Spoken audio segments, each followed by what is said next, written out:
بسم الله الرحمن الرحيم.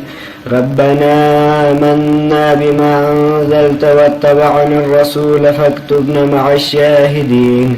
ومكروا ومكر الله والله خير الماكرين. إذ قال الله يا عيسى إني متوفيك ورافعك إلي ومطهرك من الذين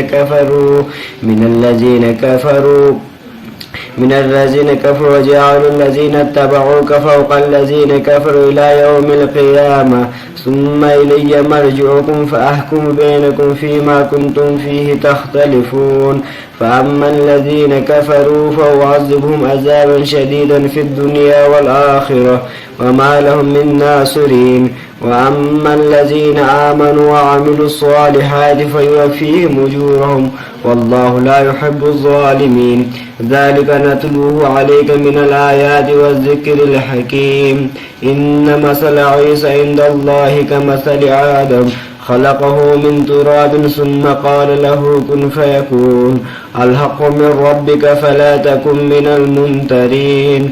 فمن حاجك فيه من بعد ما جاءك من العلم فقل تعالوا ندعو أبناءنا وأبناءكم ونساءنا ونساءكم وأنفسنا وأنفسكم ثم نبتهل فنجعل لعنة الله على الكاذبين. يا أيها الذين آمنوا إن تطيعوا الذين كفروا يردوكم على أعقابكم فتنقلبوا خاسرين. بل الله مولاكم وهو خير الناصرين. سنلقي في قلوب الذين كفروا الرعب بما أشركوا بالله ما لم ينزل به سلطانا ومأواهم النار وبئس مثوى الظالمين. ولقد صدقكم الله وعده إذ تحسونهم بإذنه حتى إذا فشلتم وتنازعتم في الأمر وعصيتم من بعد ما أراكم ما تحبون منكم من يريد الدنيا ومنكم من يريد الآخرة ثم صرفكم عنهم ليبتليكم ولقد عفا عنكم والله ذو فضل على المؤمنين. إذ تسعدون ولا تلوون على أحد والرسول يدعوكم في أخراكم فأثابكم غما بغم لكي لا تحزنوا فأتاكم على ما أصابكم والله خبير. من يطع الرسول فقد أطاع الله ومن تولى فما أرسلناك عليهم حفيظا. ويقولون طاعة فإذا برزوا من عندك بيت طائفة منهم غير الذي تقول والله يكتب ما يبيتون. فأعرض عنهم وتوكل على الله وكفى بالله وكيلا. أفلا يتدبرون القرآن ولو كان من عند غير الله لوجدوا فيه اختلافا كثيرا. وإذا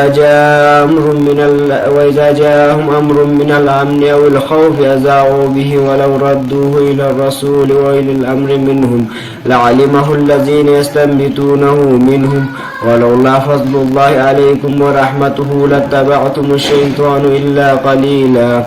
فقاتل في سبيل الله لا تكلف إلا نفسك وحرز المؤمنين عسى الله أن يكف بأس الذين كفروا والله أشد بأسا وأشد تنكيلا. من يشفع شفاعة حسنة يكن له نصيب منها ومن يشفع شفاعة سيئة يكن له كفل منها وكان الله على كل شيء مقيتا. وإذا حييتم بتحية فحيوا بأحسن منها أو ردوها إن الله كان على كل شيء حسيبا. كفروا وكذبوا بآياتنا أولئك أصحاب الجحيم. يا أيها الذين آمنوا اذكروا نعمة الله عليكم إذ هم قوم أن يبسطوا إليكم فكف أيديهم عنكم واتقوا الله وعلى الله فليتوكل المؤمنين.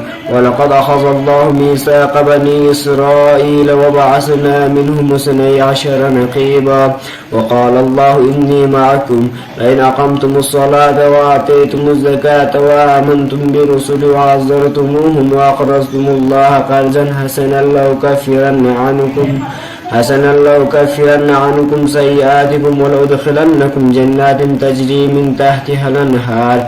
فمن كفر بعد ذلك منكم فقد ضل سواء السبيل.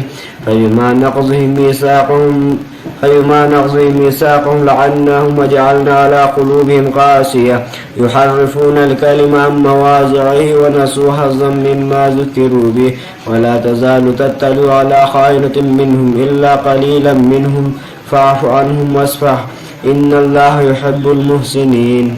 صدق الله العلي العظيم.